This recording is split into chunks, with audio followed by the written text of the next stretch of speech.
Welcome. Good noon. Welcome to our weekly spiritual spa, your Sunday spiritual indulgence. I'm Reverend Dr. Marlene Morris, but you can call me Marlene.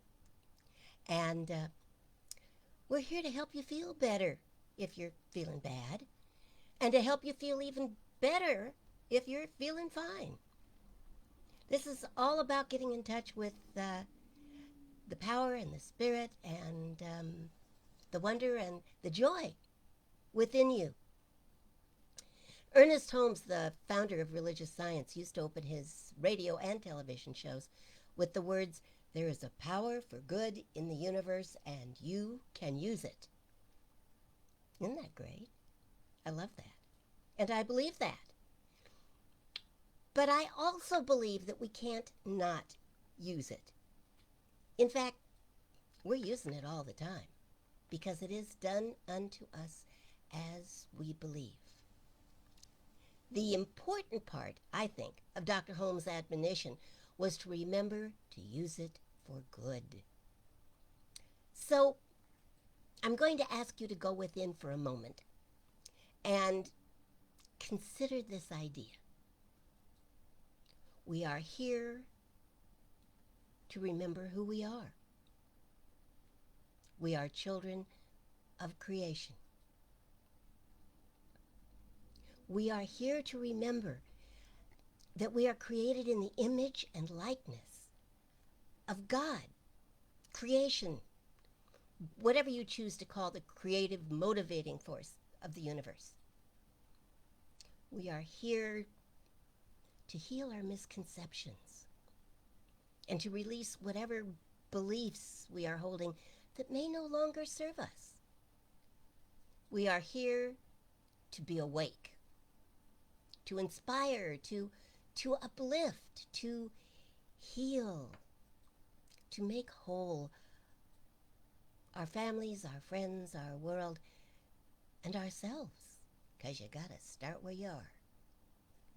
We are here to learn how to use our divine inheritance to make our lives and our world a better place.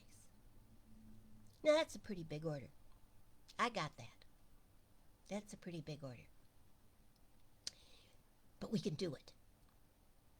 So I'd like you, if you would, so that we can all be kind of paying off the same page, to, if it feels right, repeat after me. Centered in spirit.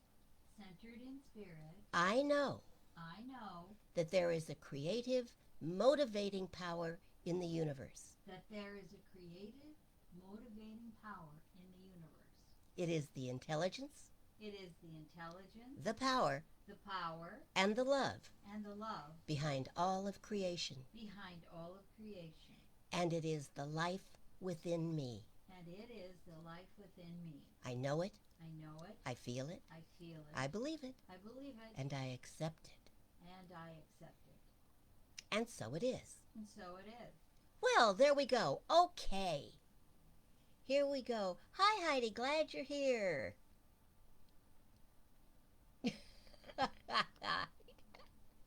Heidi, your memory is fabulous. We'll have to talk about Orange Carnelian. Yeah, we will. You finally got Cac's book. She finally got your book. Oh, great. Yeah. She will love it. Heidi will love it. It'll be wonderful. So, Heidi and whoever else might be out there, I got a question for you.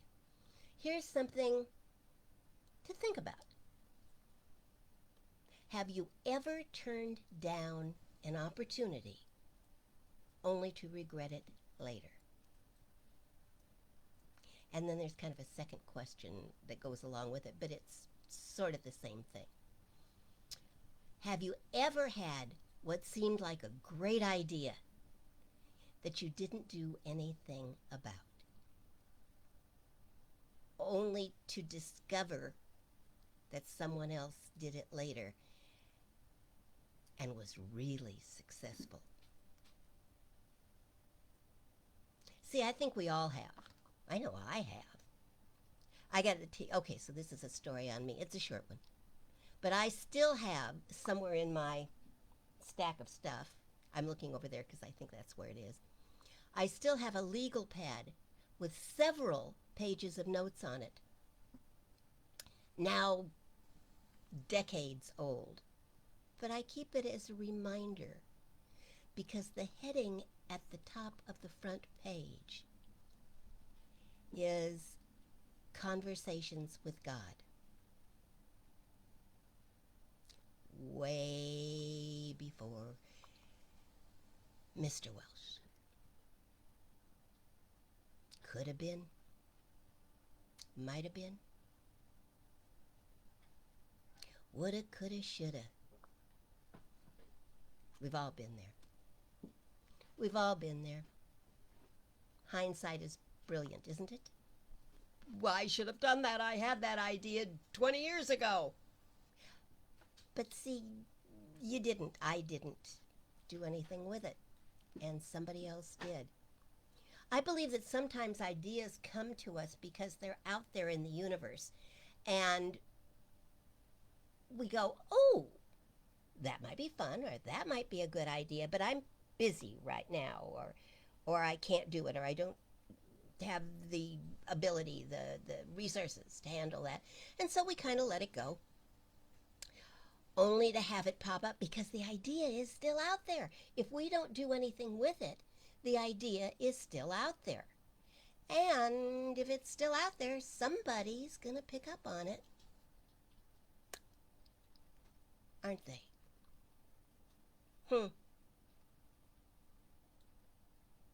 Oh, all the opportunities.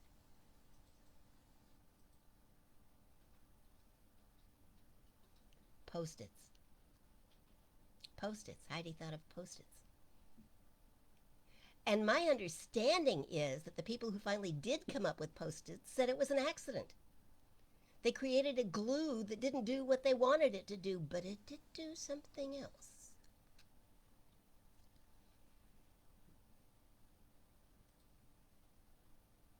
Well, regret is, in fact, I believe, a total waste of time. Anybody's time, Heidi. You're absolutely right with that.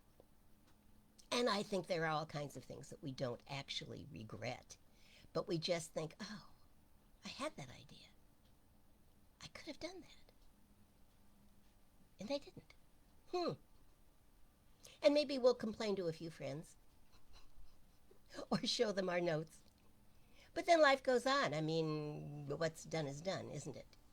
If we look at it that way. So, let me talk about, or start talking about, what it is I thought I would talk about today. And let's see where it takes us. Shall we? Shall we? I've told this story before. I have, so you may have heard it. But I think it's worth retelling, especially within the context of what it is I want to talk about today. Two old friends, I'm told, legend has it. Two old friends were going for a ride in the countryside.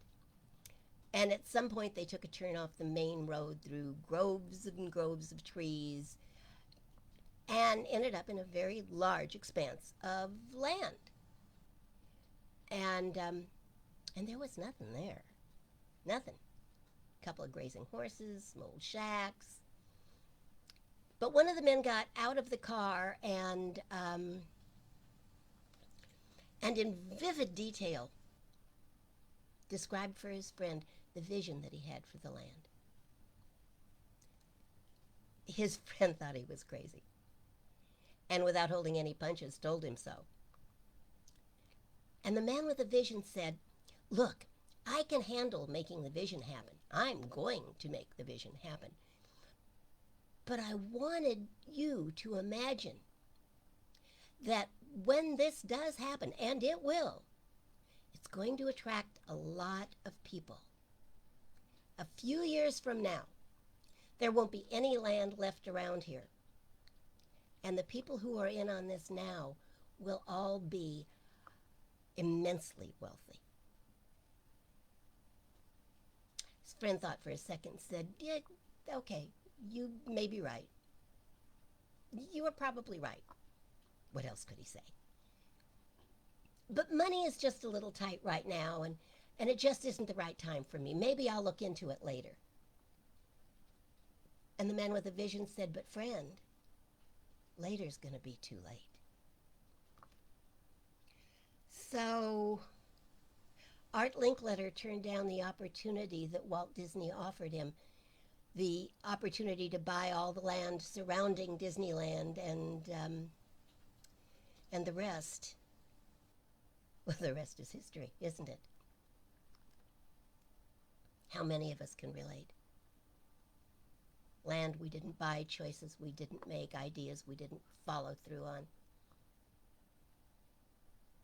Right place, wrong time. How many missed opportunities, how many fortunes that might have been made, lives that could have been changed, things that just didn't happen because we didn't or thought we couldn't make a move. Oliver Wendell Holmes wrote, to reach the port of success, excuse me, we must sail. Sometimes with the wind, sometimes against it. But we must sail. We cannot lie at anchor. To change the place we will be, to get to the right place at the right time, we have to chart a course. We must believe that the destination that we desire is there. And then we must move. Ourselves, our minds, maybe everything. We've all charted courses. We've all mapped out routes. We've all set sail. And then wandered off into the sunset without going anywhere. Later, we sometimes say, well, I guess my timing's just off, or I wasn't supposed to do it, or God didn't want me to do it. But everywhere we go,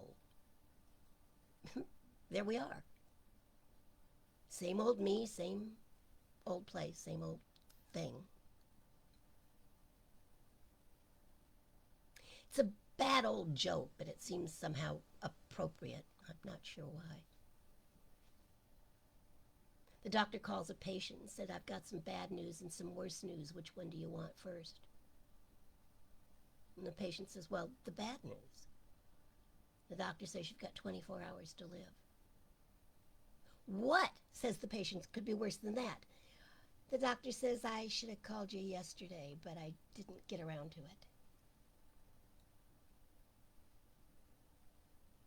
Sometimes it feels like it's just always me in the wrong place at the wrong time. Me being whoever. And how do we tend to react? What do we do? What do we say? I'm too busy right now. I don't have the resources. Why not pray? I'm too confused to pray. I can't find the time to be still. Okay, that's fine.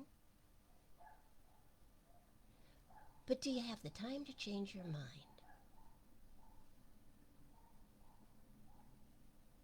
See, there's no point in sitting quietly in prayer, or even bellowing and whimpering in prayer, for 20 to 30 minutes if at the end of that time you've not changed your mind. Here's a secret. The whole point of prayer is to change our minds, not God's. It is to remember that we have a power within us and connect with it and then use that power to effect change. There is no point in sitting for 10 to 15 minutes repeating, I am healed, I am healed, I am healed, I am healed, if in the other 23 hours and 45 minutes we're wrapped up in how awful it is and how sick we are? See, you are more than you think you are, certainly more than you think you are when you're in that kind of state of mind. You are a thinking center in the universal mind, the mind of creation. And when you think, something responds. There is a power greater than you are. And it reacts. It receives the impress of your thoughts and acts upon them. Acts upon your thoughts, our thoughts, automatically, creatively, without stopping to decide whether or not we are worthy or capable or resourced properly. We make those decisions. It just responds without judging. We are spiritual beings in a spiritual universe, and something spiritual, powerful, immensely powerful, responds to our thinking. It's really pretty simple. Imagine that you are a spiritual broadcasting station. Whether you are aware of it or not, whether you believe it or not, you are automatically sending out signals that God and others can tune into. You know the feeling. You see a friend coming. You take one look and you turn around and go the other way. Something's wrong. Something you don't want to be part of. Sometimes you feel it, sometimes you can see it. It's like a dark cloud, a personal, individual marine layer that blocks out the sunshine and creates a deep, dark fog bank around the person. We can, if we are paying any attention at all, pick up on a person's depression or anger or joy or rejection or loneliness or exhilaration. It all has energy. It all has an emission. And not only do we feel it, it can actually be measured. Kirlian photography, psychometry, clairaudience, clairvoyance, call it what you will. It is the process of being tuned in to the energy. If we can tune into one another, how much more easily do you think that creation can tune into us? I don't have to tell you if I'm angry or tired or excited. You can tell. I send out that energy and you get it. Sometimes you get blasted with it. I don't have to tell God what I'm feeling or what I believe in any given moment. God knows. The universal mind knows what is in my mind, and not only knows, but does something about it. If you take the time, anytime, any place, to believe that there is a power greater than you are, that you can use, that power will tune in on it if you take the time, anytime, any place, to believe that that power is perfect, whole, complete, that it contains within itself everything. If you will take the time, anytime, any place, to realize that that power is as much within you as you are within it,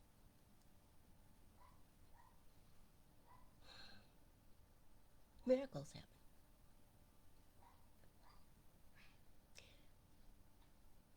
To realize that within you is the starting point of creation in your life. Anywhere, anytime. Sets the power of creation loose.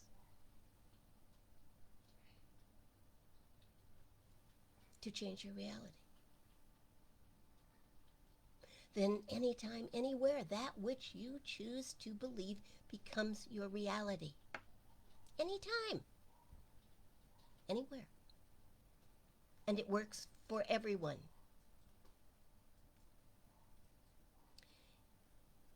In the integrity of our own souls. In the simplicity of our own choices. We can prove the greatest of all truths. We can manifest what we have longed for, what we have prayed for. Because in perfect time, divinity will manifest itself in perfect humanity. It's all possible. Everything you dream and imagine and conceive, it's really all possible. Love? Love is a choice, not a lucky happenstance. It's a belief, and it is the reality of an attraction from a loving mind. Joy is a natural state of mind. Peace is a promise fulfilled. And health is a natural state of being. It is natural for us to emit the energy of love, of joy, of peace, of prosperity. It's natural for us to emit beauty and creativity and harmony. Why would anyone purposely choose anything else? And therein lies part of the problem, of course. It's not about purposely choosing the opposite, but it is about not purposely choosing what we really want and believing that we can have it. And believing that we can have it. But if we stay conscious, if we stay aware, we will remember that it is absolutely critical to monitor our thinking. And at least until such time as thinking is replaced by knowing. And knowing that Spirit is at work within us all the time. Until that is on automatic, then we need to do some monitoring. It's just creating that knowing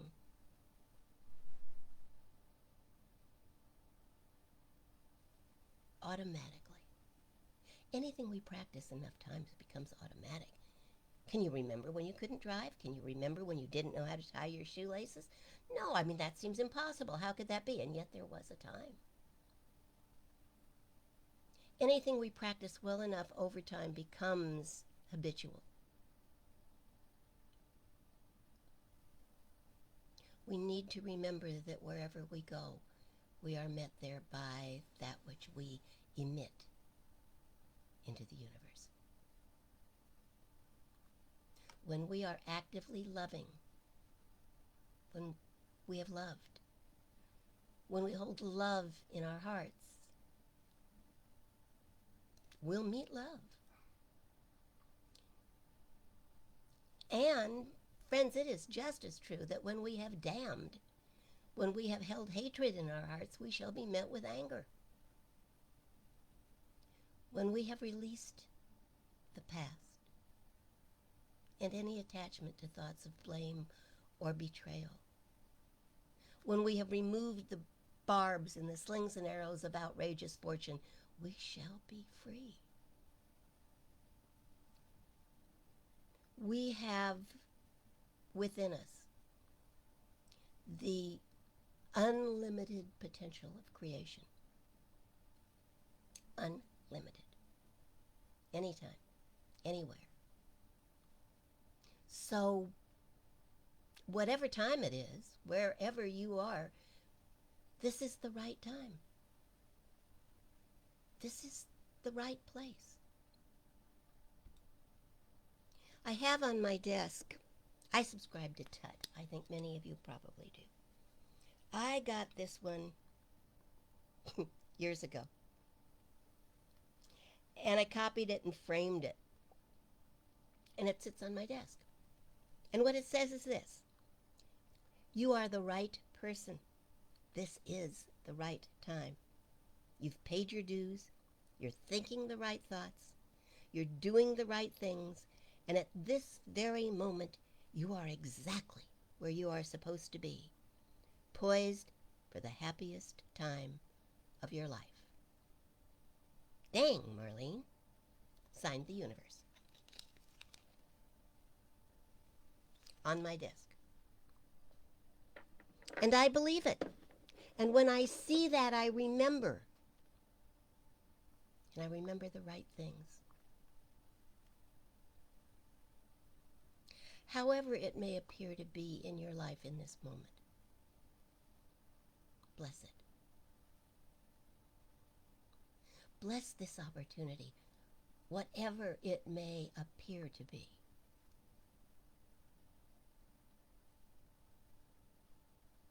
However it may feel in this moment, love.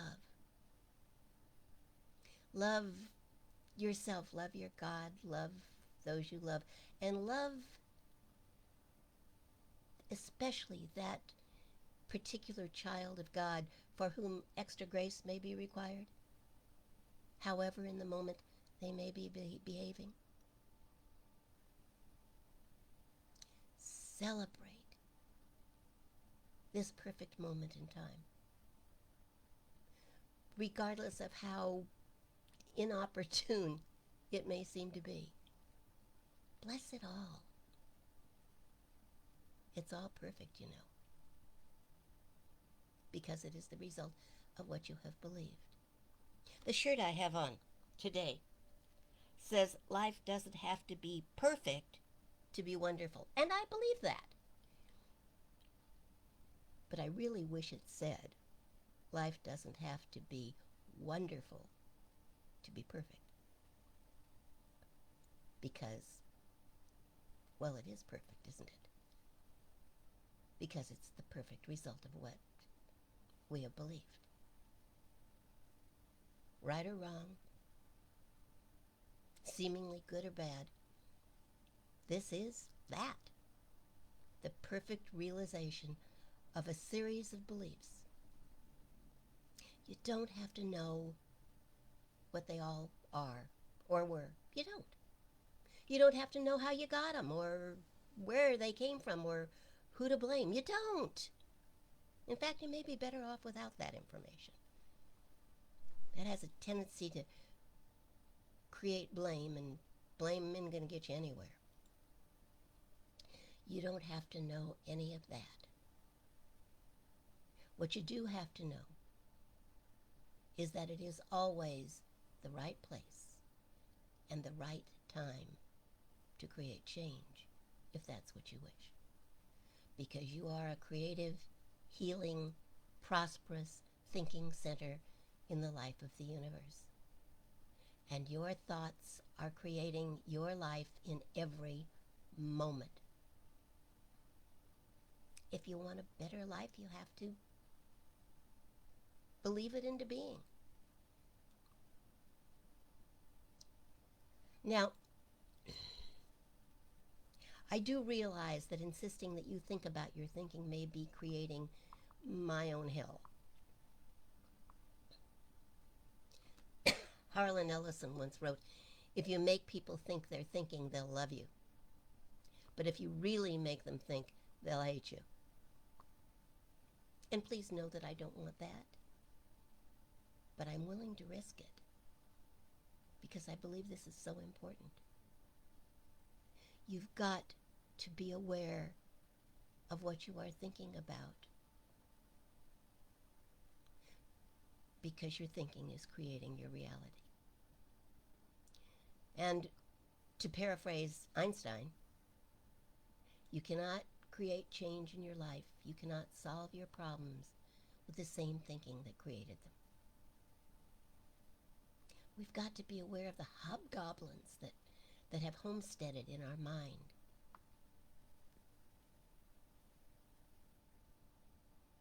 We are always thinking. You kind of can't turn it off. But are you aware of what you're thinking and believing and creating? Now, it doesn't work to be a victim, folks. If you're really dedicated to that, I'm not sure I can help you. You've got to come off that kind of thinking.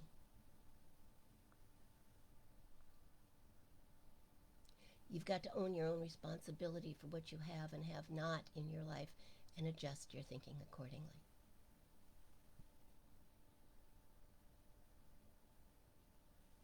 And you've got to forgive, or at least put in the past, anything that you think has been done to you that has created you being a victim, because you can't live as a victim. You can't change your reality if you're determined to be a victim.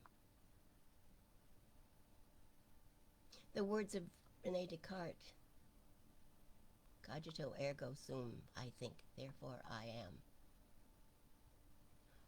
are really even more true than they appear to be on the surface. Because as you think, so is your experience of life. As you think, so is your life. What you have to know is that you're thinking,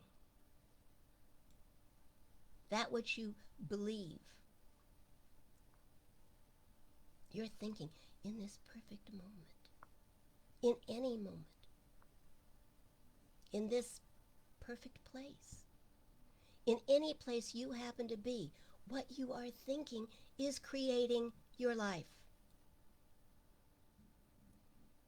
Thoughts of wholeness, thoughts of power, thoughts of joy, thoughts that lift your heart and your spirit will create that in your life. And the awareness of your power to change whatever is going on in the moment, your awareness of that will go forth in the moment to heal, to transform, to bless, and to create your most perfect world. It is always the right place and the right time if you are conscious in it. And that time and that place will expand and create an even greater reality for you if you will let it. Bless the moment. Bless the place. Bless who you are in the moment and who you are becoming. And then watch it happen. Because it will.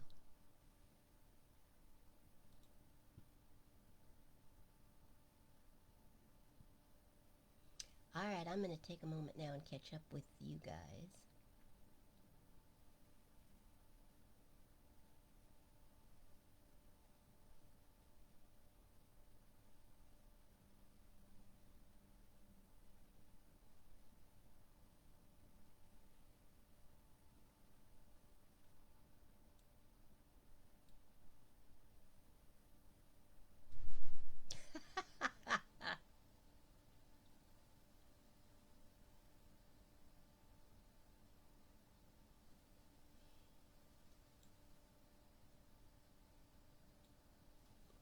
Good, Heidi. Yeah. Sometimes we are so busy thinking about what we want to create that we miss the opportunity. It's like, well, what was that? Gotta stay awake. Rumi, my current favorite quote. I know, I'm probably boring all of you with it. But don't go back to sleep. And yeah, the conversations in all of our heads get noisy. There's a whole committee up there. And people talk about monkey chatter, but I don't think it's so much monkey chatter. I think there's a committee that holds meetings, that makes decisions, that does all kinds of stuff. And if we really listen to some of those conversations, I mean, really stop down and listen to what's going on in our head, we'll recognize the voices. Oh, maybe not all of them, but most of them. There's the ex in there, and there's mom, and there's dad, and there's your third grade school teacher, and there's your first boss, and there's the one that got away. They're all in there, and they hold meetings. They hold meetings. They make decisions. Often without us even paying attention to it, which is why we have to pay attention to it. And they bang drums and do all kinds of stuff so that we don't hear specifically what they're saying, but we do, and it gets creative.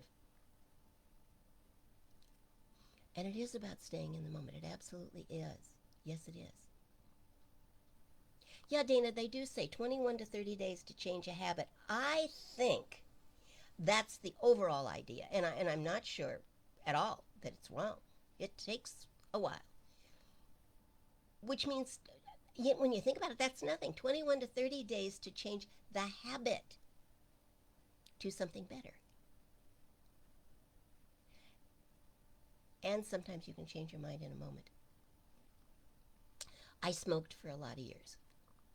I won't say how many, but many. I started very young, thanks to a dear friend. We used to sit up on the roof of her house and smoke, and I thought it was just horrible, but I got hooked.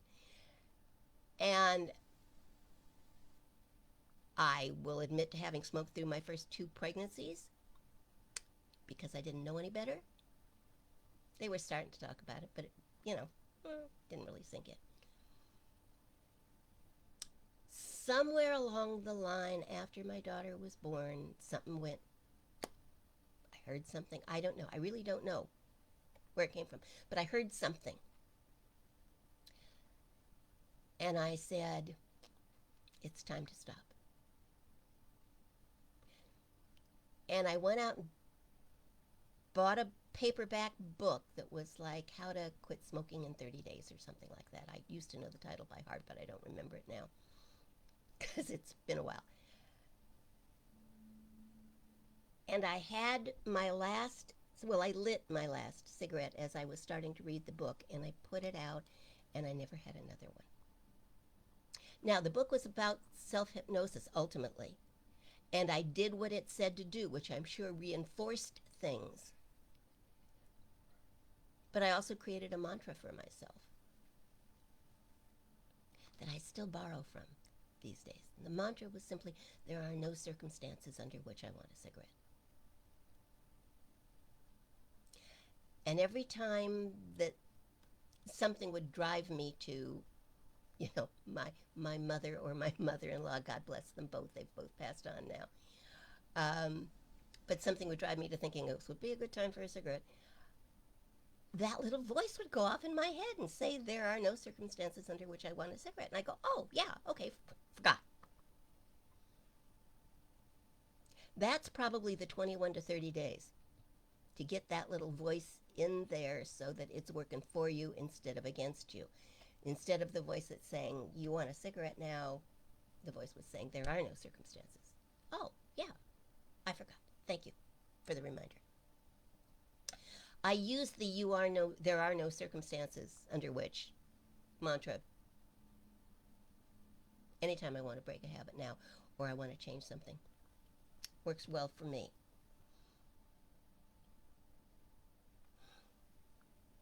Yeah, don't we all wish we had bought Apple 40 years ago? I'm not sure I had the opportunity. Oh, I must have. But I didn't think about it. Who knew? Why would you buy Apple? How silly is that? We do. Now, I think we need to avoid being paranoid about it, but we do need to monitor our thinking. And especially, I think, in those times when something is saying something's not right here. When something is saying, do this, don't do that, stop, think. What am I thinking? What am I thinking? What am I feeling? Go with your gut. What are you feeling? If something feels like it's not right, stop and think, not about necessarily exactly what's going on, but what you're thinking.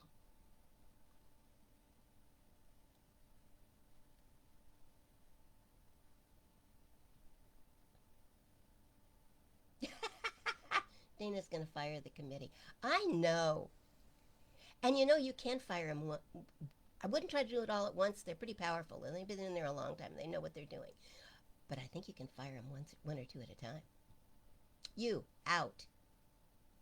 You, out. Where did that thought come from? Whose voice is saying it? Because often our beliefs are in there, in the same voice we originally heard them. So if you stop, there's mother. There's that crazy friend. Let him go.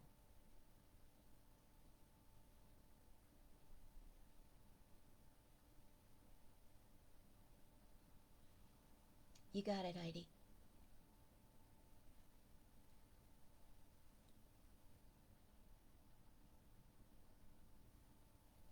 Yes, it works with donuts. Hmm? Works with everything. I have challenged it to work on stuff in the decades since I first put it together. And it's worked every time. There are no circumstances under which I say that, do that, act that way, feel that way. Works for everything.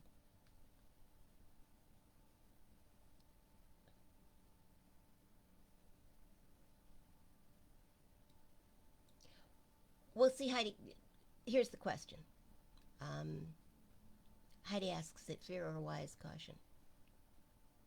Pay attention. Pay attention. And I know if it's really fear, it's kind of hard to get through it. Hard to find that place in you that knows. Because we get caught up in our fear, don't we? The adrenaline's rushing, the hormones are rushing, all kinds of stuff is rushing, and we get all caught up in it physically as well as mentally. Stop. Stop down. Deep breath. I am one with God.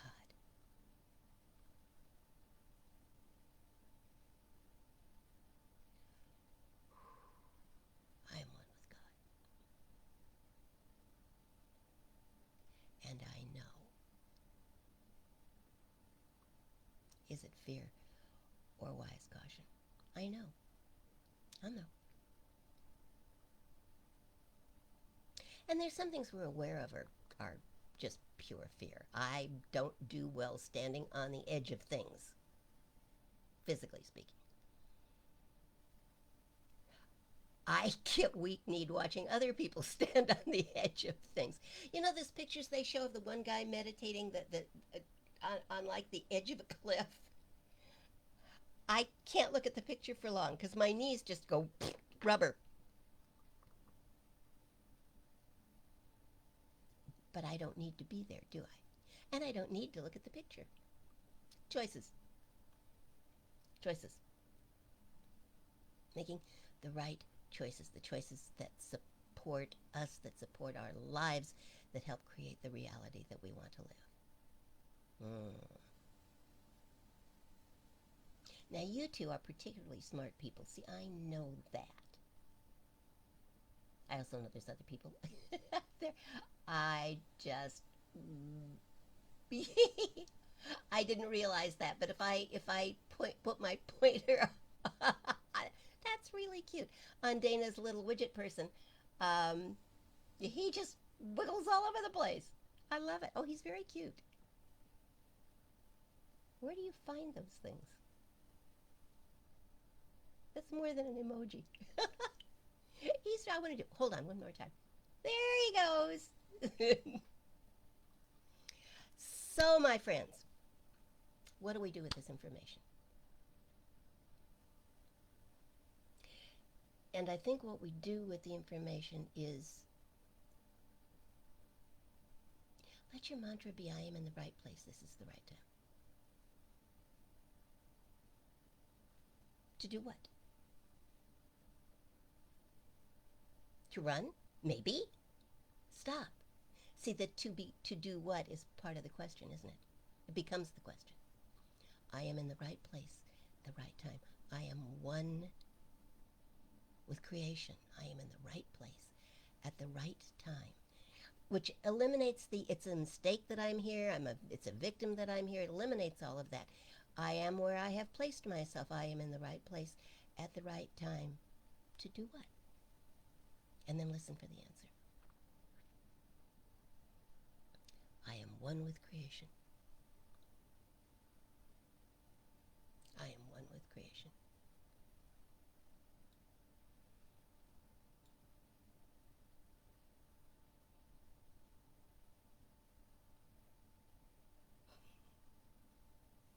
I am one with creation.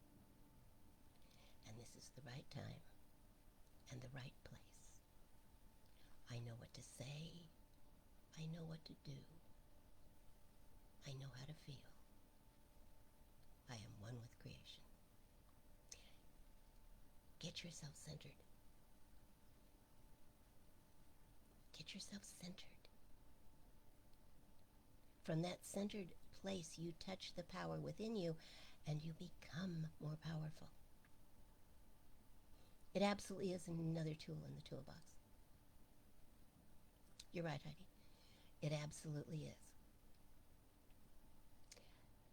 And we all need a toolbox, don't we? We all need varying ways to connect in different circumstances with the power that's within us until such time, and this is why I put it into the talk, until such time as our practicing becomes what we know.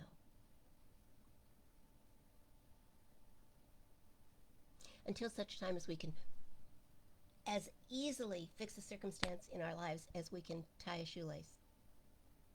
Remembering, see, I think it's important, and I try to remember every time I have to tie a shoelace, which is not all that often, but still, every time I do that, I try to remember that there was a time when I didn't know how to do this.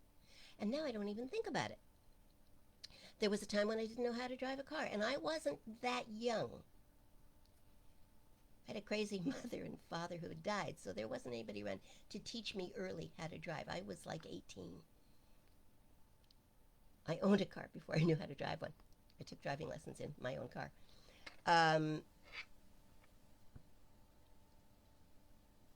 There was a time when I was petrified of that. And I didn't know how to do it. I was clueless other than what I'd kind of observed, which is not nearly the same thing.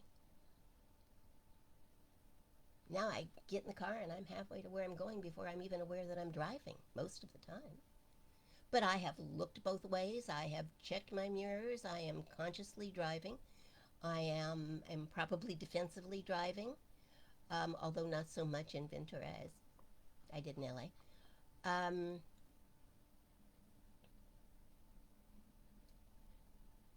Whatever it is you're doing, remember there was a time you didn't know how to do it. And you learned.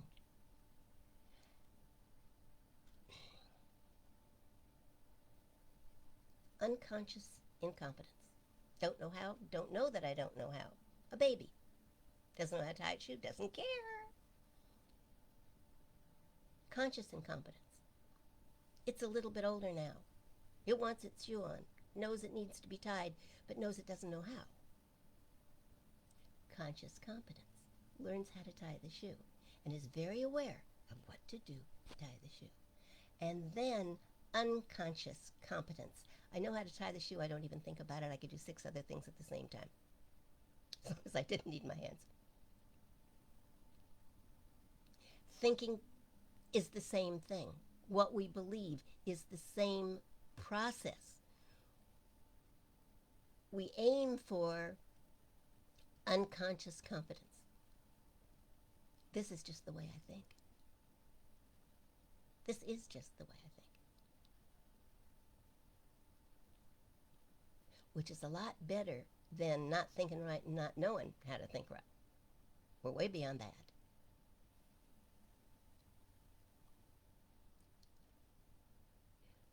This is a tool to get you to the point where you don't have to think so hard about your thinking.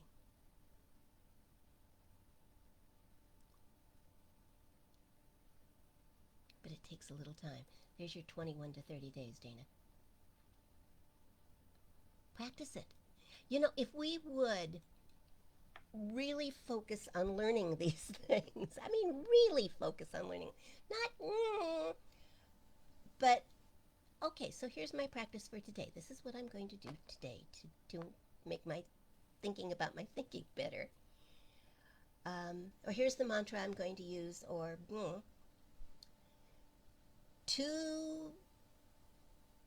if we would focus in the same way we focus on a lot of other things in our lives, 21 to 30 days.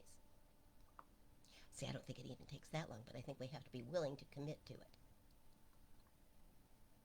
And if you tell yourself it's going to take 21 to 30 days, see, then you're prepared, aren't you? So, yet another tool. Good point, Dana. Dana learned to drive at 19. Okay, so I wasn't quite as behind everybody. Yeah, stick shifts are interesting. Well, I had a Volkswagen, so when I learned on a stick. Yeah, you know, Heidi, yeah. Heidi says, when I'm learning, I'm closest to spirit. Because we're using it, aren't we? We're opening our mind and saying, pour this in. Make this a part of me. I want to know this.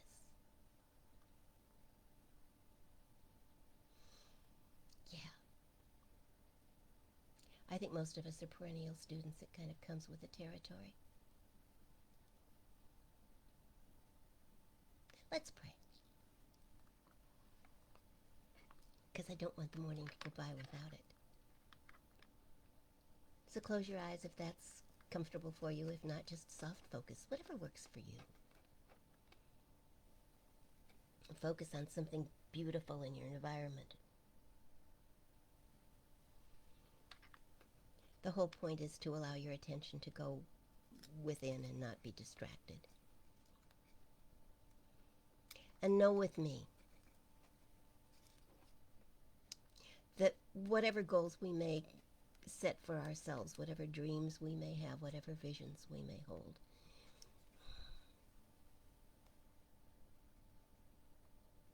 that is, I believe, the voice of God within us, urging us toward something even better. Something higher, something purer, something softer, something more creative. The voice of spirit within us saying, this is what I shall be, this is what I am here for, this is the dream of God in me.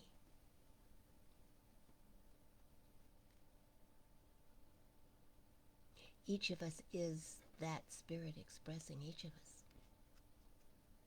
And each of us contains all of the power and all of the beauty and all of the love and all of the resources necessary to make that dream come true.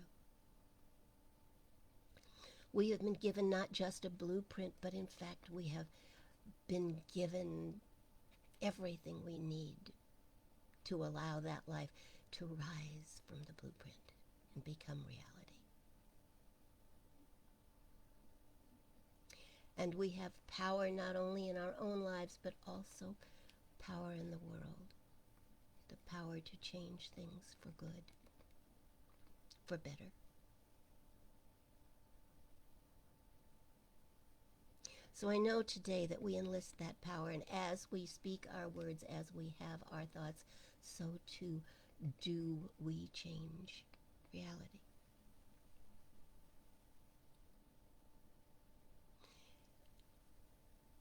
And we pray today for peace of mind, for the families of the Surfside collapse.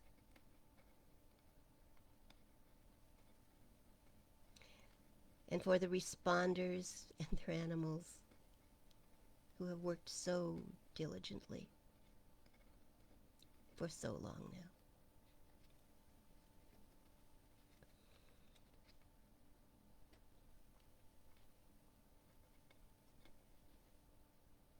And we pray, although we probably don't need to, for the souls of those who were taken, as well as those who have survived. For peace of mind, for knowing that God, that good is all that there is.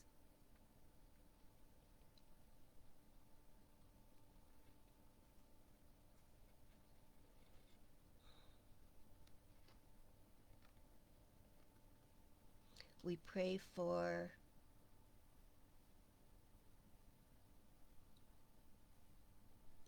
all of those who surround us, who have requested prayer, for only the highest and greatest good to happen in their life.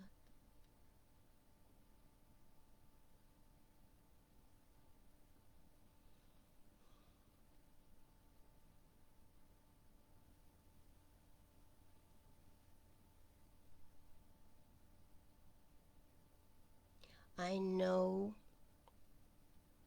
that Dana is healthy and strong, and that pain falls away, and that she is physically better than ever.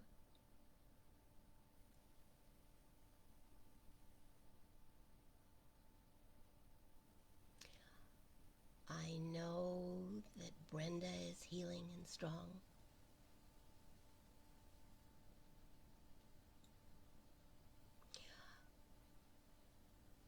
I know that tomorrow Heidi is easily, effortlessly, perfectly able to speak to the team of which she has been a part and tell them it's simply time for her to move on.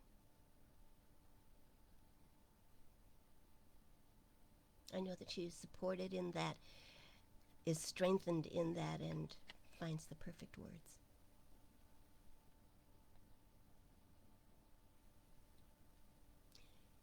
She is the perfect person in the perfect place at the right time.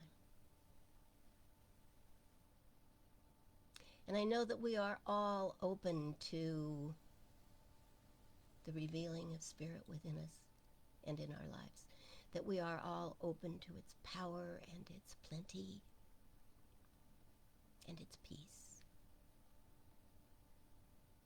I know that we have within us the strength and the wisdom and the resources, everything that we need to follow through on the divine urges that are within us. And so we do.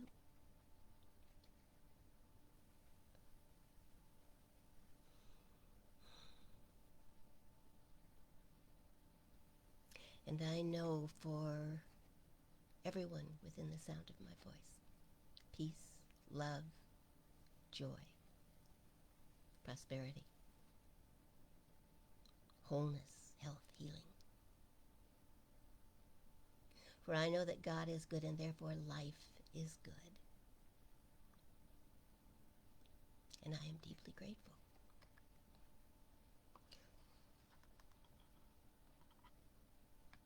I am grateful for that which needed to be changed, and so shall be. I'm grateful for that which is perfect. Always. And we let it be so. And so it is.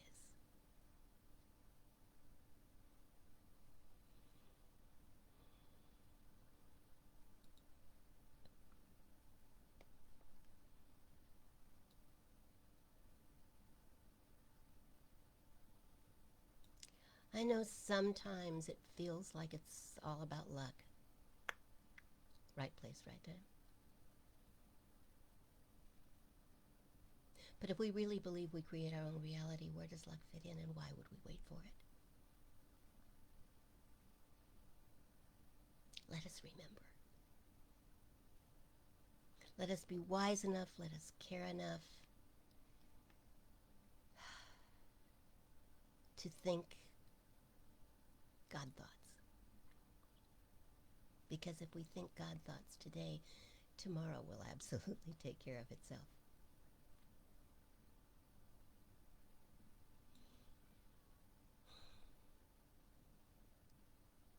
Will you repeat after me?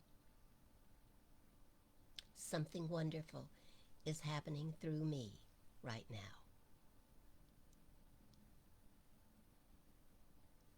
It is this thing called life. Life is in my mind. Life is in my body. And life is in all my affairs. I think it. I feel it. I believe it. And I accept it. Just the way that it is. And just the way that it is not. Thank you, life. And thank you for being here today. I look forward to seeing you, being with you again on Wednesday night at 7 and of course, next Sunday at noon. Thank you. Bless you. And bless the gift that you are to life. I'd say go with God, but you really can't go any other way. Have a wonderful week.